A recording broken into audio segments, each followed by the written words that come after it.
প্রতিবেশী যদি শত্রু হয়ে ওঠে তখন পরিস্থিতি অনেক জটিল হয়ে যায়, কারণ প্রতিবেশী মানে এমন একজন যার সাথে প্রতিদিনই কমবেশি দেখা হবে, কথা হবে অথবা তার উপস্থিতি উপেক্ষা করা কঠিন হবে। অনেক সময় ভালো সম্পর্কের অভাব থেকে বা হিংসা, ভুল বোঝাবুঝি, স্বার্থের দ্বন্দ্ব কিংবা অহংকারের কারণে প্রতিবেশী শত্রুতে পরিণত হয়। এরকম অবস্থায় তাদের জব্দ করতে হলে বুদ্ধিমত্তা, ধৈর্য, পরিকল্পনা এবং কঠোরতার প্রয়োজন হয়। সরাসরি লড়াইয়ে না গিয়ে কৌশল অবলম্বন করাই সঠিক উপায়। প্রথমেই নিজেকে মানসিকভাবে দৃঢ় রাখতে হবে। মনে রাখতে হবে, শত্রু প্রতিবেশী যতই চেষ্টা করুক, আপনার স্নায়ু দুর্বল হয়ে গেলে আপনি হারবেন। তাদের কথার জবাব দেওয়ার জন্য যদি তাড়াহুড়ো করা হয় বা রাগের মাথায় কিছু বলা হয়, তবে সেটি তাদের শক্তি বাড়িয়ে দেবে। তাই যেকোনো অভিযোগ, অপবাদ বা উস্কানির মুখে ধৈর্য ধরা সবচেয়ে বড় অস্ত্র। এই ধৈর্যের মধ্যেই লুকিয়ে থাকে আপনার বুদ্ধি, কারণ ধৈর্যশীল মানুষই সঠিক সময়ে সঠিক সিদ্ধান্ত নিতে পারে। নিজের দুর্বলতা কখনো প্রকাশ করা যাবে না। প্রতিবেশী শত্রু সবসময় খুঁজবে কোথায় আঘাত করলে আপনি ভেঙে পড়বেন। তাই আপনার সমস্যা, ব্যক্তিগত ঝামেলা বা আর্থিক অবস্থা তাদের সামনে প্রকাশ করবেন না। নিজের ব্যক্তিগত তথ্য ও গোপনীয়তা খুব সতর্কভাবে রক্ষা করতে হবে। প্রতিনিয়ত সচেতন থাকতে হবে, যাতে তারা আপনার কথার ভুল ব্যাখ্যা না করতে পারে বা কোনো কথা নিয়ে আপনাকে বিপদে না ফেলতে পারে। কথাবার্তায় সতর্ক থাকা এবং মিতভাষী হওয়া এক্ষেত্রে খুব উপকারী। শত্রু যদি অপমানজনক আচরণ করে বা মিথ্যে কথা বলে, তবে সেটি প্রমাণসহ সংরক্ষণ করা উচিত। প্রয়োজনে ফোনে রেকর্ড রাখা, মেসেজ বা কোনো ধরনের প্রমাণ জোগাড় করা ভবিষ্যতে কাজে লাগতে পারে। কারণ কখনো কখনো আইনগত পদক্ষেপ নেওয়ার দরকার হতে পারে এবং তখন প্রমাণই হবে আপনার প্রধান শক্তি।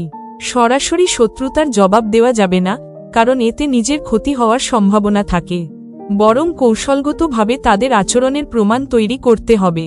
অন্য প্রতিবেশীদের সাথে সুসম্পর্ক বজায় রাখা খুবই গুরুত্বপূর্ণ, কারণ তারা আপনার শত্রু প্রতিবেশীর কথা যাচাই করতে সহায়তা করতে পারে এবং প্রয়োজনে তাদের বিরুদ্ধে একত্রিত হওয়া সহজ হবে।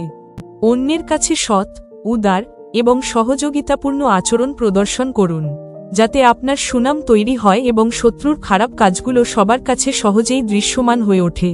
শত্রু যদি অহেতুক ঝামেলা করতে থাকে, তবে তার সঙ্গ ত্যাগ করুন এবং তাকে এড়িয়ে চলুন। তর্কে জড়ানো মানেই তাদের হাতে অস্ত্র তুলে দেওয়া। যেখানে তাদের কথা বা কাজকে উপেক্ষা করা সম্ভব, সেখানে তাই করুন। তারা বুঝুক যে তাদের কোনো কথায় আপনার কিছু যায় আসে না।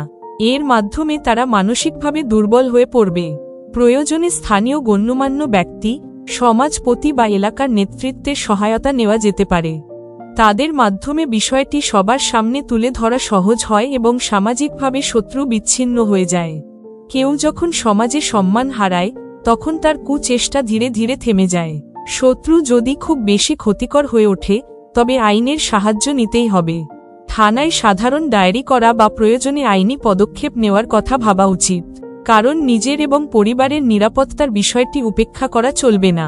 তবে আইনি পদক্ষেপ নেওয়ার আগে সমস্ত প্রমাণ প্রস্তুত রাখা প্রয়োজন, যেন কোনো দিক থেকেই আপনি দুর্বল না হন।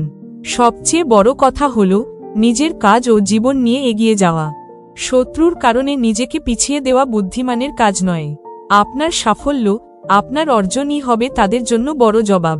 তারা বারবার চেষ্টা করবে আপনাকে থামানোর জন্য, কিন্তু আপনি যখন নিজেকে আরও উন্নত করবেন এবং দৃঢ় থাকবেন, তখন তারাই পরাজিত হবে। শত্রু প্রতিবেশীকে জব্দ করার সবচেয়ে বড় উপায় হল নিজের ভেতরের শক্তি, ইতিবাচক মনোভাব এবং শৃঙ্খলিত জীবন। শত্রু তখনই দুর্বল হয় যখন সে দেখতে পায় তার সব চেষ্টাই ব্যর্থ হচ্ছে। তাই স্মার্ট থেকে ধৈর্য, বুদ্ধি এবং দৃঢ়তার মাধ্যমে নিজের অবস্থান অটুট রাখুন। তাদের কৌশলে নয়, নিজের মনের শক্তিতেই তাদের পরাস্ত করুন। আজকের মতো এখানেই শেষ করছি। ধন্যবাদ।